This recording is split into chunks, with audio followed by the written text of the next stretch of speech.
के 16 ডিসেম্বর বিজয় দিবস।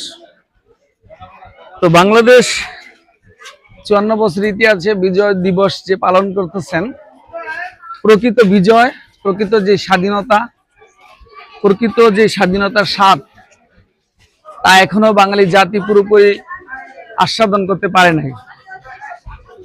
নানান সমস্যা, ষড়যন্ত্র এবং স্থানীয়ভাবেও অসংখ্য এরিয়ায়, অসংখ্য এলাকায় সন্ত্রাস, মাদক, চাঁদাবাজ, ভূমিদস্যু, সিন্ডিকেট এই ধরনের অভয়ারণ্য রয়ে গেছে। তো আবার দেখা যায় যে দেশ অস্থিতিশীল হচ্ছে অস্ত্র এবং বহির্বিশ্বের ষড়যন্ত্রের কারণে।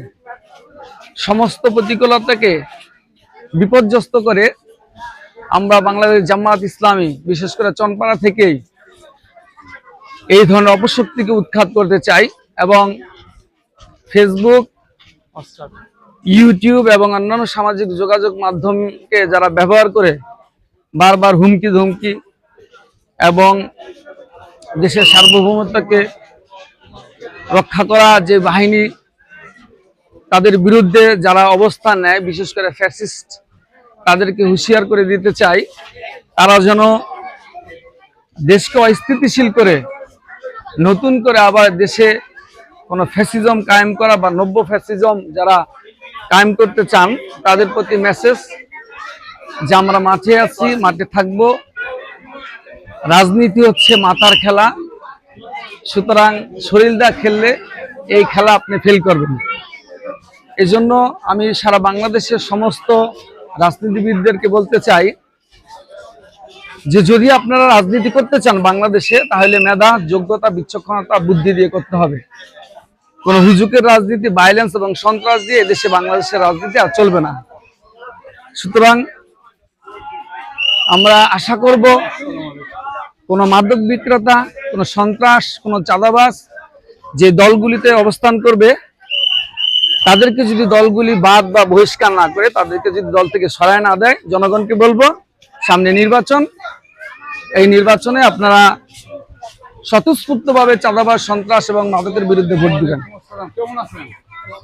এবং আমি দেখতেছি এবং আমরা ভালো মতো লক্ষ্য করছি যে কিছু সংগঠন, কিছু ভাইরা নিজেদের দল ভারী করার জন্য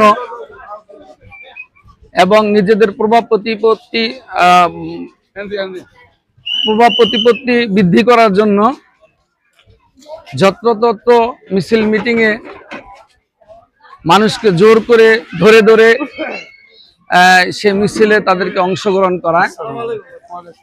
তো আমরা সেই বিষয়গুলো লক্ষ্য করছি যেন যত্রতত্র সন্ত্রাস, মাদক ব্যবসায়ী এবং অবৈধ কাজের সাথে যারা জড়িত, বিশেষ করে আমাদের চনপাড়ায় কিছু সমস্যা, বিশেষ করে বিচার করতে গেলে দেখা যায় যে একটা বিচার সুন্দর করার জন্য অনেকে চেষ্টা করেন আলহামদুলিল্লাহ, কিন্তু একটা প্লট বিক্রি করার ক্ষেত্রে তারা সমাজ বাণিজ্যের নামে একটা বিশাল বাণিজ্য করে থাকেন। সমাজ খরচের নামে একটি বাণিজ্য হয়। এই ধরনের বাণিজ্যের বিরুদ্ধে আমরা কথা বলবো।